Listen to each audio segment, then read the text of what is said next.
Rema hari ini, Mazmur 34 ayat 19.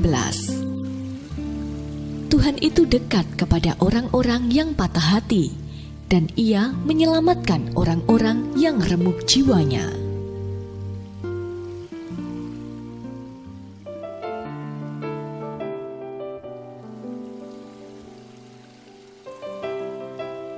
Seorang sahabat adalah seseorang yang dengannya kita berbagi cerita, impian, bahkan rahasia.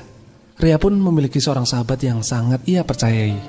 Namun, suatu saat ia mengetahui bahwa sahabatnya membicarakan hal-hal buruk tentangnya di depan teman-teman kerja mereka. Ria tidak pernah menduganya bahwa segala hal yang pernah ia ceritakan kepada sahabatnya justru diceritakan kepada orang lain. Kemudian Ria teringat, beberapa kali saat sahabatnya tersebut kesulitan, ia selalu menolongnya. Hati Ria menjadi panas dan ia memutuskan tidak akan pernah memaafkannya. Namun, keesokan paginya ketika mengikuti mezbah doa pagi, Tuhan menjamah hatinya dan ia menangis sepanjang doa.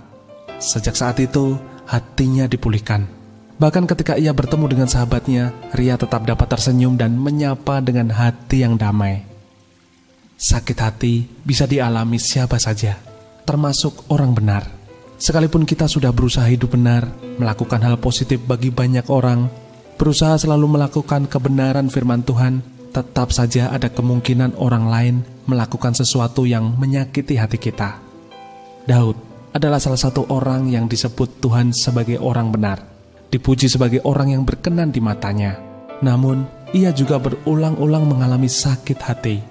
Daud hendak dicelakai Saul, dikhianati anak kandungnya sendiri, Absalom, dan sebagainya.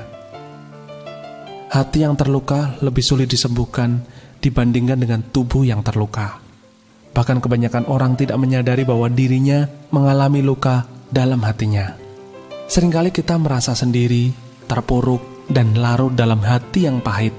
Namun, satu hal yang perlu selalu kita ingat, tidak ada hati yang terlalu pahit yang tidak bisa dipulihkan Tuhan.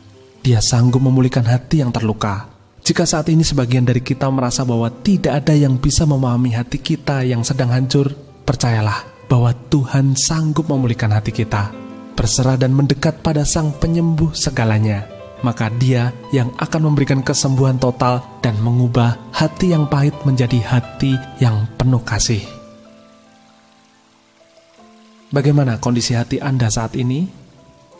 Adakah kepahitan atau hati yang luka dalam diri Anda?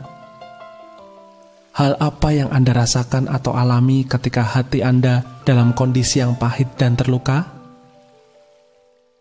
Bagaimana Anda bisa mendekat dan berserah pada Tuhan agar Tuhan memulihkan hati Anda? Tuhan Yesus, tidak henti-hentinya kami mengucap syukur sebab kami memiliki Tuhan yang luar biasa seperti Engkau. Seringkali dunia dan orang-orang di sekitar kami mengecewakan kami. Namun kami mau tetap percaya bahwa Engkau sanggup menjaga dan memulihkan hati kami. Ajar kami untuk senantiasa berharap hanya kepadamu. Terima kasih Tuhan, di dalam nama Tuhan Yesus kami berdoa. Amin. Tidak ada hati yang terlalu pahit yang tidak bisa dipulihkan Tuhan.